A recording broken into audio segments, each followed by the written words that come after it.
Welcome in to the 2024 season of This Week in UNC Baseball. I'm Tommy Ashley. That's Matt Clements. We're sponsored by Johnny T-Shirt. Got Coach Scott Forbes with us. Scott, I wanted to start on a positive note, and ultimately it may be a positive note for your team, but Jake Knapp, named captain, we talked to him, I guess, 3 weeks ago. Great interview, great young man, and then the news comes out that he's on the shelf for the 2024 season. Just sort of walk us through that, how that came, and what happened with him, and how's he doing, but also how's your team doing and your Yeah. pitching staff doing.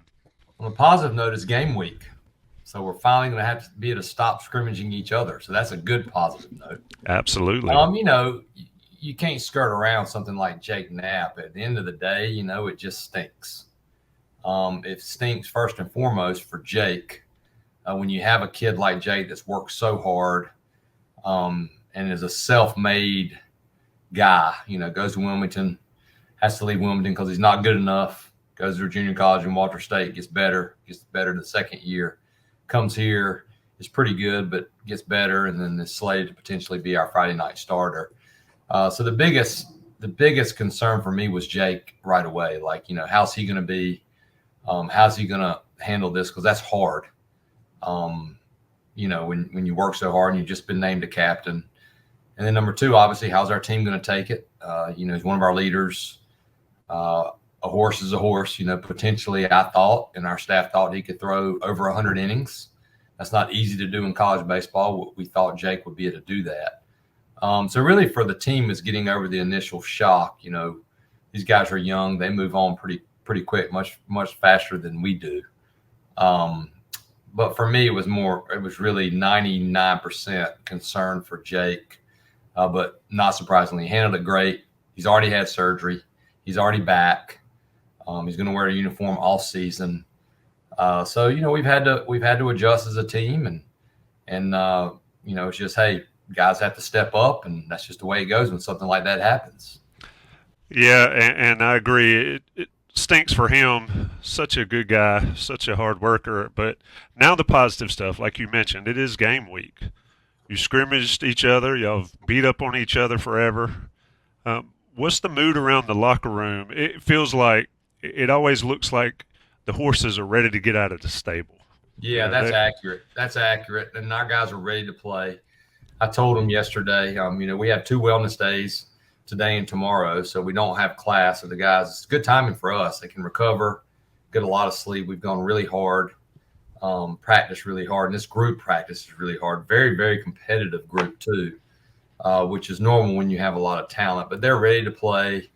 You don't really know for sure what you have until you get into the real season and the other uniform gets here. But I feel like we have a pretty good idea of what we have, and I'm excited to watch them play and just see how they perform, because I think they're going to perform well. Coach Forbes, you discussed that obviously with Knapp out, there's a Friday night opening spot. Can you talk about what your current plans are for the weekend rotation for pitching?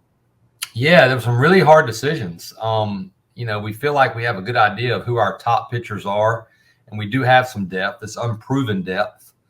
But we had this discussion. We started talking about the one and dones in basketball and the Fab Five at Michigan.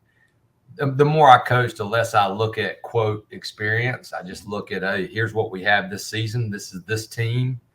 If this gives us the best chance to win, there are no politics involved, right? It's not like sometimes in high school or you're playing a senior because they're a senior. That's just not the way it works at this level.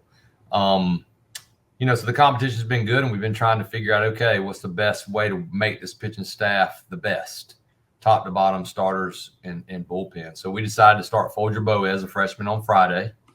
Excited for him. Ben Peterson is going to start. He's going to move to a starter to start the season on Saturday. And Olin Johnson, a freshman, will start on Sunday. We had 2 other freshmen really hard in the mix to start in Boston Flannery and DeCaro, and somebody's going to start also Tuesday against Elon. We didn't want to announce that yet because we feel like that person, with weather, we want to be to utilize whoever that is whether or not it's Flannery, whether or not it's DeCaro on the weekend. But both those guys are going to pitch as well. We just felt like this is how we're going to start the season, knowing that things can change, but we feel really good about it. And those two guys go in the bullpen, and obviously you have a veteran presence in the bullpen, and you have to start with guys like Matt Poston and Dalton Pence. So, and there are a lot of other guys that have improved, and we're excited to see how they do. Well, speaking of Folger Boaz, can you give us a scouting report on him as far as, what pitches he features? And yeah, I mean, he's a 3-pitch guy, fastball, slider, change. The slider is hard. It's a strikeout pitch. The change is his best pitch analytically. These days you have all the numbers. But he's got a good fastball. He's got a great delivery. He's a big physical kid. He keeps getting better. He's going to hold his velocity for the most part. He can start out, maybe he's going to have some adrenaline, so he might throw the first one to the backstop. Who knows? But it could be as high as 95, but he's going to settle in there probably 91, 92, pitch at that and hold it. Can reach back for a 3 and a 4 if he needs it. Very athletic, high school quarterback. Has really shown so far in the preseason and in the fall that he can go deep potentially into games and can serve his pitches. Coach, when you talk about what you mentioned earlier about the best guys are going to play regardless of class, but how important is it to have some experience, especially in the bullpen? You got Dalton, you got Poston, you got all those guys that have sort of been in the fire in that role versus maybe a starter, because you can survive.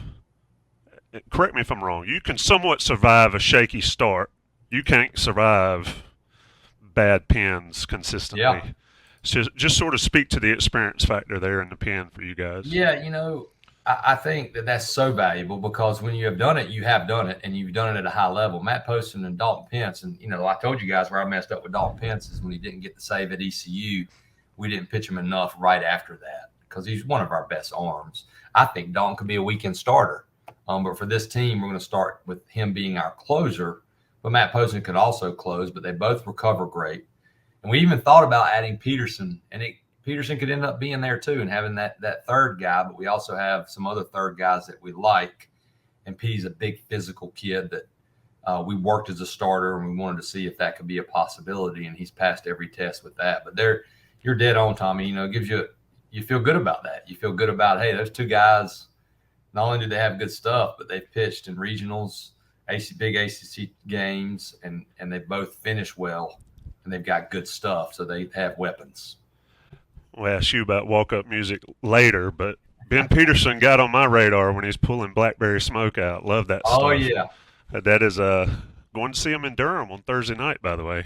Great band. Really? Great band. Yeah. I'm really excited about watching Ben. Ben is, if there's a guy that deserves to have a great season, coming back, not signing professionally, big, physical, I think he can do both for us, start and relieve. But we just decided, hey, we'll put that older guy to sandwich in between those two freshmen. Yeah, and again, it's good to have some experience in there. And you're right. I mean, he's a physical specimen. We'll see how it shakes out. You've got all these freshman arms. A lot of people said, no way they start a freshman. Dave Nathan and I were talking, and Dave does better research than I do. I don't think a true freshman has started for Carolina on day one since maybe 98. So setting some records here. But you got to do it, right? Because you got 14 or however many fresh arms. It's the new age. It's because we've returned such great pitchers. I don't know, or maybe we should have. You don't know. Coach Fox and I talk back, and we look back all the time. And you want kids to gain confidence, but you also kind of know, okay, but it's just like the way I look at it is, if we have, a great point guard like we do in basketball, throw them out there. So we're going to do the same thing. Yeah, let's look at, we're talking with Scott Forbes this week in UNC baseball. Wagner, Friday, 4 o'clock in the Bosch. Coach the infield. So a lot of different, well, not a ton of different organizations of it in the fall. Parks Harbor, certainly a big role. Alex Madera, a big role. Jackson Vanderbrake and all. I guess that's probably the second biggest question is, how are you going to work the infield given the talent and the depth and the competitiveness that you've had with this roster since they all got on campus? Well, you have to play defense. So we're not going to put anybody out there that prevents us from playing defense at a really high level. So, but you can start with Parks Harbor. I have no problem starting with Parks Harbor. He's not coming off the field. He's arguably one of our best hitters, one of the best hitters in the country. So it's a matter of where's Parks Harbor going to play. And I would prefer not to DH Parks Harbor because he can defend as well. It looks like most likely he'll start the season at first base.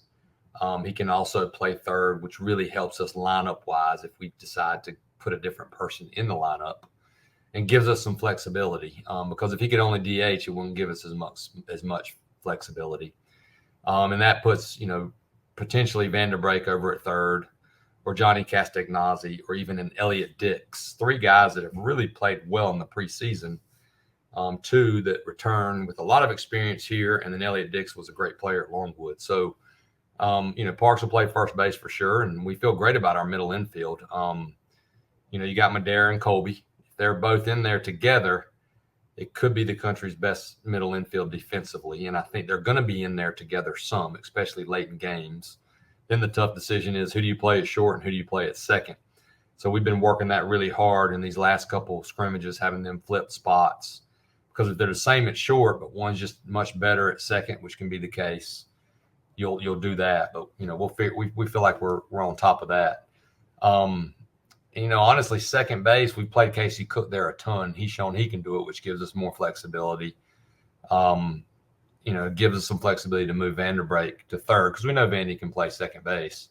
And then a freshman, Gavin Gallagher, if we played today, which we're pretty close, he would be playing second base, and Casey would go to left, because Gavin's he's a heck of a player. He's a freshman, but he's pretty dang good, and he's got tools and hit the ball to the park, and he can defend and he runs. So, if we played today, I would say Harbor at first, Gavin at second, Madera at short, Colby's right there with him, and Vanderbrake at third, with Luke Stevenson catching. Can you elaborate on what Madera brings to the table? Obviously, the Diamond Heels haven't had a chance to see what he brings as far as his range and his arm and his bat. So can you kind of give what you've seen from him that brings it to that level with Colby? I was surprised how good he was defensively. I thought the gap would be bigger between him and Colby, because Colby's probably the best defensive shortstop in our league. And the gap's not that big. Colby's probably maybe a tick ahead of him, just because he's that gifted, but Madera's not far behind him. What Madera brings is the combination of, number one, he's a left-handed hitter that really knows the zone, and he can run. And he's strong enough, being older, that he can hit a double. He's not going to hit 15 home runs, but he could hit a couple. So he's a headsy player. He's played shortstop a long time. He also can move and play second base. But that speed factor is important if it's at the top or if it's at the bottom. Mm-hmm. That's where it comes in, and helps your offense solidify that side of it. Defensively, he's just a good player. Got a quick release, good glove, has range, can really turn a double play. He's as good from glove to transfer, getting the ball out of his gloves as we've had here. Colby just probably has a tick more arm strength than he does. And we talk about having an embarrassment of riches in the infield. It goes without saying that the Diamond Heels are loaded for bear in the outfield, with Vance in center. Can you talk about Anthony D'Onofrio and what he brings to the table as an experienced outfielder? Yeah, and I think he'd be playing center for every other team in the country. We just happen to have the best center fielder in the country. He runs. He's got speed. He's got power with his arm and his bat. He's got a veteran presence because he's played.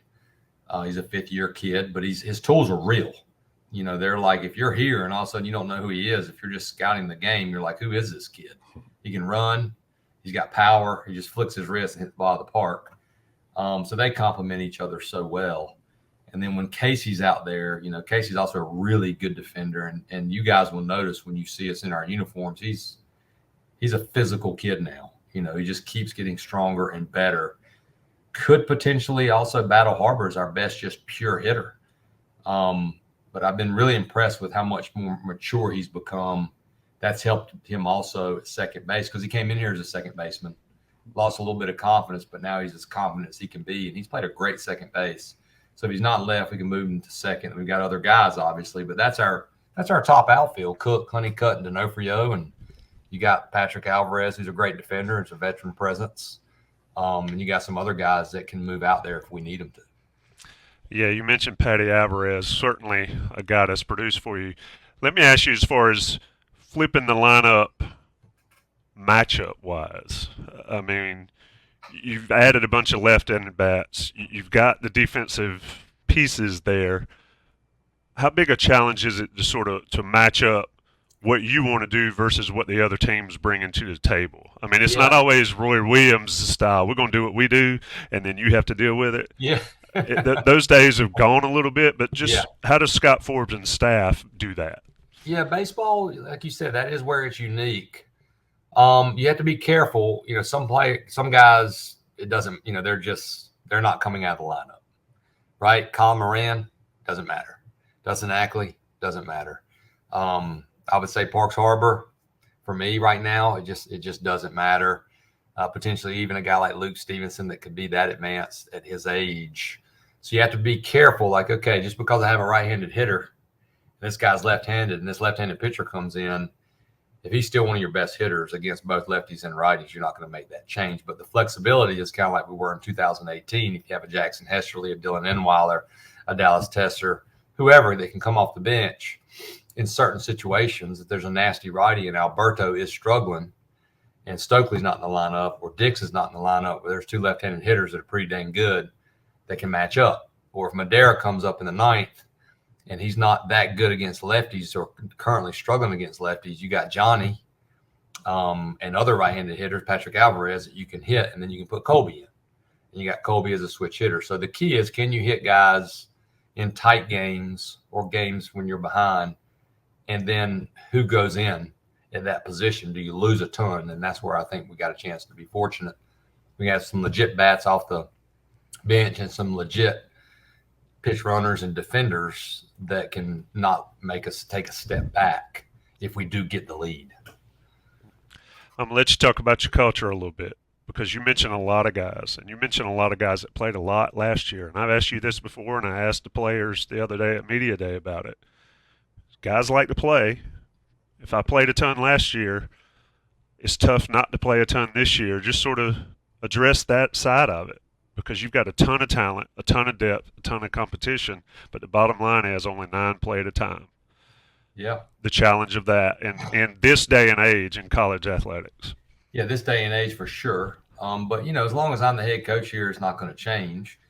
You do have to adapt, but one thing I'm not going to adapt to are guys that don't care about the team. You know, so like if it's more about your role, or you have to be playing a certain position, or you're only going to be happy if you're a starter as a pitcher, you can go ahead and pack your bags and leave. I don't care who you are. So you set that tone early, but every team's different. And when you do have this much depth and you have some returners that can maybe not be in the lineup, you know, for me, it was pretty simple right away. It's like, okay, we've had success, but we haven't reached our goals. So if we have more talent and that's going to help us reach our goals, well, as a team, that's what it's our number one mission, is to win a national championship, to get to Omaha. You know, sometimes when that is the case and you have more talent, your role may be a little bit less, but your team performance might be better. And you're going to have to learn how to handle that and accept that. And if not, it's going to be a really struggle between me and you, number one. And you want to make sure that they understand, and you talk about it all the time. You know, there's nothing better than everybody working in the same direction towards something as a team. You know, that kind of goes away in the minor leagues until you get to the big leagues. So we talk about it all the time. It's part of our culture. It's on every email that I've sent since I've been the head coach here. Bo Schembechler's quote about the team. And no team's perfect, right? But if you're a positive culture, it's understood, and your standards are where they are, you know, those guys pretty much know, like, okay, the one thing I don't have any choice with here at North Carolina is my attitude and my effort. Like, those two things, if I don't have those right, I'm not going to make it here. And you make that clear, and then that kind of goes around. You have to trust your leaders to also incorporate that. Well, Coach, one of the things that I thought was really, really interesting is seeing Brandon Riley coming back to be an undergraduate assistant Yeah. coach. I personally love seeing students come back to get their degree and get a chance to help out around the Bosch. Can you talk about what his role is going to be and how important is it having him do that with Coach Howell becoming the director of pitching performance? B. Riley's awesome. Like, I love him. I've just been giving him a hard time because he was such a fiery player. I said, all right, don't get thrown out the first weekend. You can't get too fired up. But he's working with our outfielders, always with our hitters, with Coach Wiersbicki. He'll position our outfielders in the game. He'll coach first base. Coach Howell's transition just with the pitchers. He'll be in the bullpen once the bullpen gets going in a game, kind of like you see in the big leagues. And Pete Riley's serious about this coaching thing. So he's in every coach's meeting. It's what he wants to do. I can see how passionate he is about it. So he's in our meetings. I ask him his thoughts about the lineup, just like I do Coach Wiersbicki's. But that's a neat thing. One thing we're proud about our program is guys love coming back. They love being here. KD, Kyle Datris, and Horvath, Soretti, all these guys. Even a former player like Bryce, a former commit like Bryce Wilson does all of his training here. So there's a lot that goes on underneath here that people don't see that's pretty cool. But to have B. Riley back is neat. And he's also a guy that was on an Omaha team, on a team that lost a heartbreaker at home to Davison, and the next year found a way to get to Omaha in 2018. So the guys respect him immediately. Going to let Scott Forbes get out of here in just 1 second.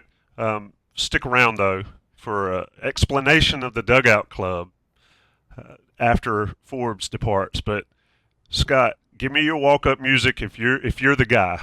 What do we need to hear when Scott Forbes is going to the mound? And tell us a little bit about the Dugout Club from your perspective. I mean, for sure, it would be country. And I would probably be Earned It by Larry Fleet would be the walk-up, because it's, I like all of his music, but I wouldn't go slow. Some of my favorite songs are his slow songs. So I'm not going to go with that, but I like the song Earned It. There are a couple other ones that I really like. So I'd probably do that, or maybe, switch it up. Maybe if I was struggling, I'd probably go to something like that got the crowd standing up, maybe some AC/DC or some old Rush, Tom Sawyer, something like that. What was the other question you said? The Dugout Club. You guys announced it a couple of weeks ago, and I'm going to speak with Jip Roberts with the Rams Club after we're done, but just sort of explain the necessity for the Dugout Club and what it means for your program. Yeah, I mean, there's a lot of necessities now. The landscape has changed. And I talked about this at the first pitch banquet. It's all how you look at things. And I was brought up, fortunately, in a family that wasn't allowed to be negative. My dad didn't have any of it. My mom didn't have any of it. So when all this started with the transfer portal, NIL, I kind of thought like, okay, we have to adapt. And we have to recognize like it's not changing.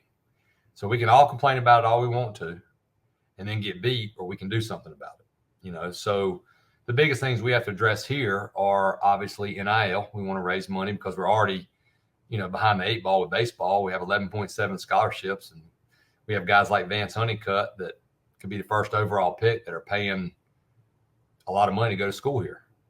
And baseball players should not be paying a lot of money. So I look at NIL for us as a positive. But combined with that, our endowment needs to continue to grow so we can treat our guys when they get here like the program that we have, one of the top programs in the country, with travel, with food, with nutrition, keeping the facility upgrade. This facility looks unbelievably, but it takes unbelievable. It takes a lot of work. Little things cost money, and we've recognized that we need to grow our endowment so we can, if we need to charter a flight to Notre Dame because it's impossible to get in there commercial and not arrive at 3 a.m. to play a weekend series and then get back at 3 a.m. and play 2 midweek games. We need to try to get there, because if you look at the top 20 teams in the country that we're competing against, that we've done just as much, win-loss wise, except won a national championship, their endowment and their budgets are bigger. And this is a way for us through the Dugout Club to get our budget, supplement our budget so we can treat our guys like they deserve to be treated when they get here. A lot of moving parts in college athletics, specifically college baseball. Scott Forbes, you are the manager of all of that. It's not just coaching anymore. It's managing everything else, and it's an interesting thing, an interesting dynamic to watch guys in your position go through. Appreciate your time. It's a busy week. Game week, Carolina and the Bosch on Friday at 4 o'clock against Wagner. Folger Boaz starting pitching. It's going to be an interesting one, folks. Might be a little chilly, might be a little hot. Yeah, I just appreciate y'all too. Like, baseball's grown, man. I love this stuff. Like, we play so many games, but getting on here Monday and talking about our team, and we're getting ready to have a meeting today, and I'm just going to remind them, like, don't miss a day.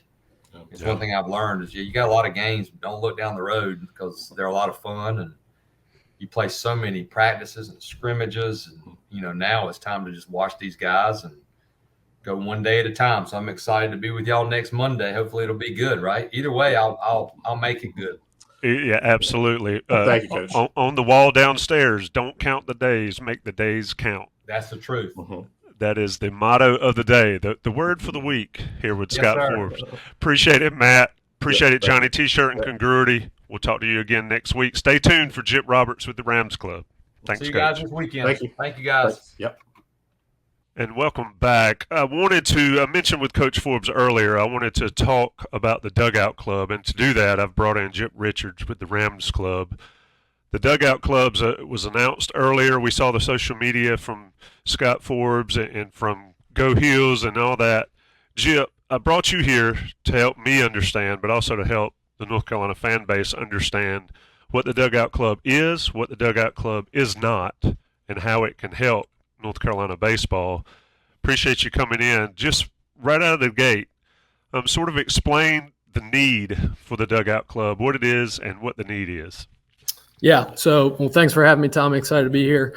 The Dugout Club is going directly to raise money for the Carolina Baseball Operating Endowment. So every one of our 28 sport programs has their own operating endowment. Some have been invested in more than others over the years. And basically the principle of that, for Carolina baseball, theirs currently is $2.6 million.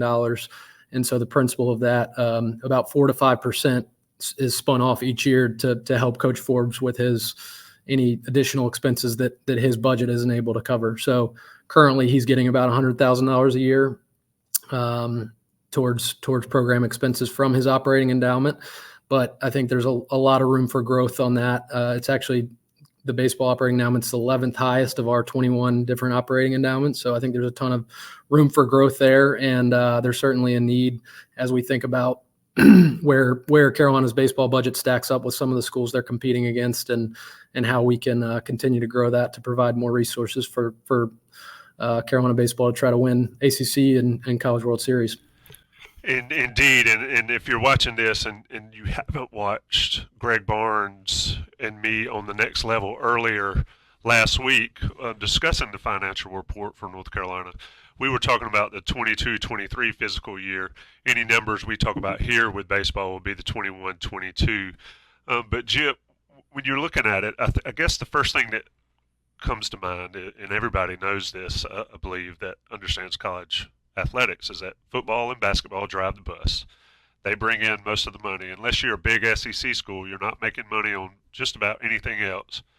We sort of discussed women's basketball and their place in the budget there, but baseball, I would consider one of the big three, if not one of the big four for North Carolina. You mentioned 11th in the operating endowments.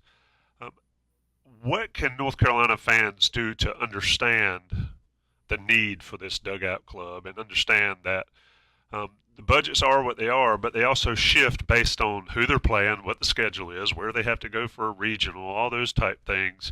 It's probably a lot different for baseball in that regard, as you don't know exactly what you're getting until you get there money-wise and what you need to spend. Sort of help me understand that and help us understand how it works and why Coach Forbes and the Tar Heels or the Diamond Heels have this Dugout Club, in addition to the Diamond Heels and in addition to the other NIL stuff that's completely separate.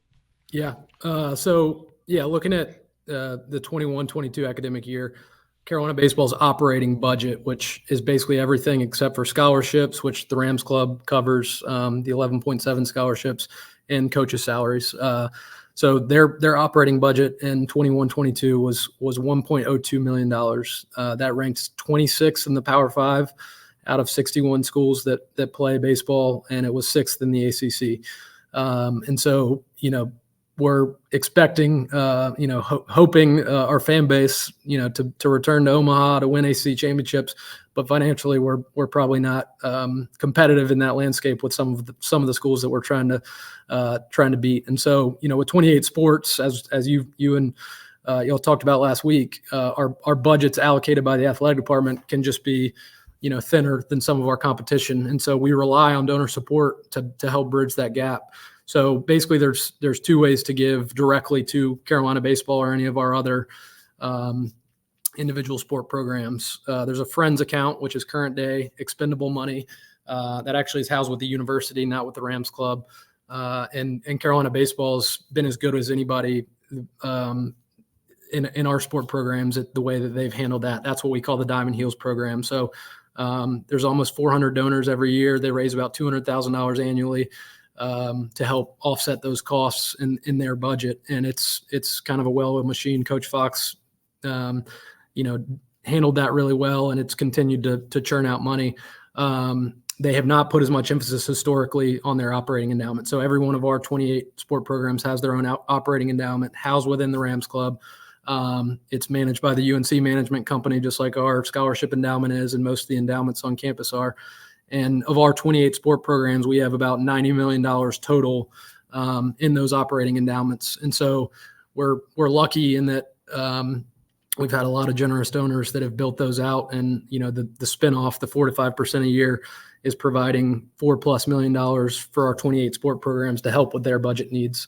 But baseball historically hasn't put a huge emphasis on that, building that operating endowment. And I think that's something Coach Forbes is really excited about doing. And I think there's a ton of room for growth. I mean, we announced this last week, and we've already had, I think, 9 people sign on to join the Dugout Club, and a lot more express interest. So I think there's a ton of room for growth there. And really in the long term, you're helping the short-term budget, but you're really building the long-term future of Carolina baseball and helping secure that foundation. That the beauty of the endowment is you invest in it now, and then every year, one, it keeps growing with the market, but two, you're going to have a reliable source of income coming every year.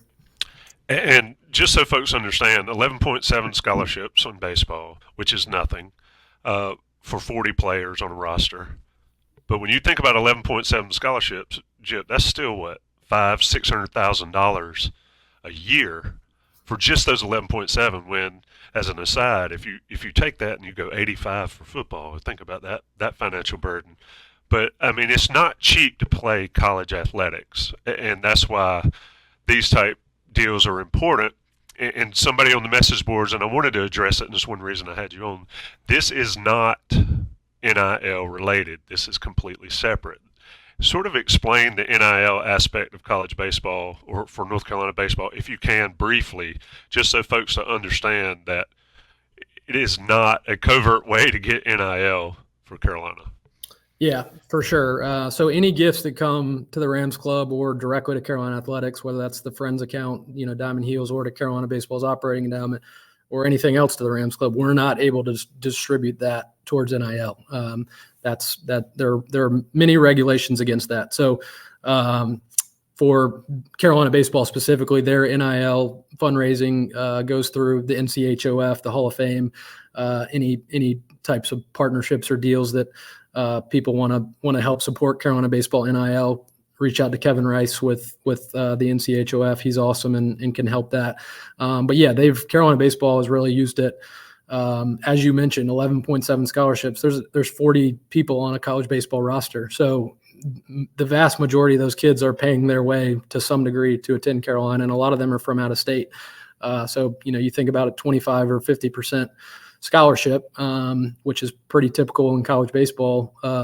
If you're thinking full cost of attendance out of state at Carolina, $55,000 a year. So, you're paying 20, 30, 40 grand to attend Carolina still. So I think that's the appeal of NIL for baseball, is in a way you're kind of helping bridge the gap on from a scholarship perspective, because they're just not able to provide the amount of scholarships that, basketball or football, where basically every person on the roster is on a full ride. That's not the case with baseball and many of our, we call equivalency sports. Most of our sports at Carolina, they're given partial scholarships because they have a limit that's established by the NCAA. So, and we're talking with Jit Richards with the Rams Club about the Dugout Club, a new North Carolina initiative to raise money for the baseball team. Other programs have similar type deals. I mean, basketball, football, just sort of explain those and sort of compare and contrast where the Dugout Club fits and all of that. Yeah, so we've actually, I think when Coach Williams hired Eric Montross to the Rams Club many years ago, his goal was to build their operating endowment out so that they were, sustainable and on par with their competition from a budget perspective. And so basketball started the bench seat program. It's probably been, I think we're on our third or fourth class in 4-year pledges. So over 12 years ago. And that was kind of the model that this is being tied to. And we've done similar things with women's basketball. Football has the 22 club, women's lacrosse has the blue team. So basically these specific groups of donors who are giving directly to a program or to their operating endowment. And we try to, hopefully make them feel like they're kind of the inner circle for that program, where they get to know the coaches, they get to know the players, the student athletes, and build a relationship there and feel like they're more connected to the program by supporting their endowment directly, and in this case, by supporting the Dugout Club. So finally, and I appreciate you taking the time, I know you're crazy busy, just sort of explain, it's $50,000, you can spread it out over years. Explain what one gets or one receives, because we know everybody likes to get something for something. And when you're talking about a lot of money, folks want to get something in return. Rare these days do people give out of the goodness of their heart, and I'm only joking just a little bit there. But explain, if Joe center fielder joined the Dugout Club, what does he receive? Yeah, great question. So yes, you're spot on. It's a $50,000 pledge. It's payable over 5 years. Like I said, it comes through the Rams Club, so you do get Rams Club points and benefits just like any other gift you would make to us, but there aren't explicit ticket rights. It's not like you all of a sudden get free season tickets or something like that for Carolina baseball through this partnership. So it is more of a philanthropic gift. I mean, by doing this, you are supporting Carolina baseball because you believe in their mission. You love the Diamond Heels. You want them to succeed, and you know that their budget is a little thin, and that they can use the help there to be able to compete in the ACC and nationally. So we are going to have some cool kind of insider experiences and benefits. So we'll do a special event every fall around a fall baseball scrimmage that'll also coincide with a Carolina football weekend, where we'll be down there on the field for BP and touring the Bosch and having a cookout after the game with the players and coaches. We'll have at least one, if not a couple, exclusive game day experiences each spring. You'll get invited to the first pitch dinner. We're going to have an exclusive gear item for you every year as part of the Dugout Club. We'll have a plaque in the locker room honoring the members of the Dugout Club. So there are some cool benefits, and hopefully, I think Coach Forbes, he's all in on this program and help. He's been awesome getting to know a lot of the donors that we've brought into the fold, and I think the donors will really appreciate building that relationship with our coaching staff, with our players, because they're bought in on making this thing grow, and I think they want to build a relationship with people who love Carolina baseball, and it's been exciting to see them already starting to do that. Yeah, it is fascinating when I look at it, how much money it costs to do things, and college athletics has just exploded. And again, I recommend folks, if you're watching this and you did not listen to Greg Barnes and me on the Next Level last week, go check it out and listen to that. The numbers are astronomical, and folks want the best for their team, whether it's North Carolina, whether it's whatever team you pull for, especially the baseballs and the lacrosses and the soccers. This is an opportunity for you to get in the game and put your hard-earned money into it, but also, as Chip just explained, get some cool items out of it. Chip, I appreciate you taking the time, my friend. I know it's a busy time up there. The ever-changing landscape of college athletics, baseball's right in the middle of it, and I think the Dugout Club is a way to sort of keep up there for North Carolina. Thank you, Tommy. Appreciate you having us and highlighting this initiative, and looking forward to opening day next weekend.